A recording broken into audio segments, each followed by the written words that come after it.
আমি কিন্তু ভাবতেও পারিনি আপনি আবার আসবেন। কেন? সেদিন যা রাগ করে চলে গেলেন, তাই মনে মনে ভাবছিলাম আবার কি ছুতো দিয়ে আপনাকে ডেকে পাঠাই।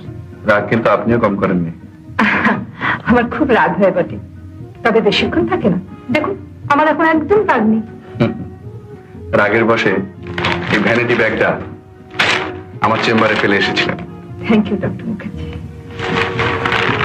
আচ্ছা ভাবুন তো, কতগুলো টাকা শুদ্ধ ব্যাগটা হারিয়ে গেলে ক্ষতিপূরণ করতে পারতাম না।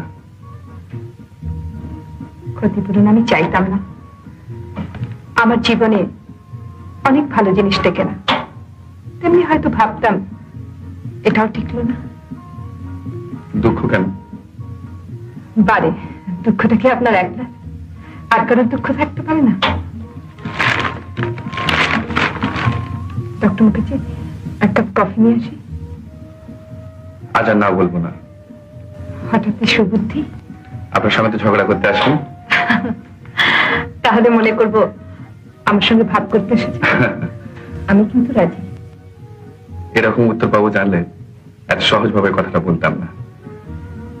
আমার উত্তরটা তো পেলেন, এখন আপনার কথাটা ভেবে দেখুন।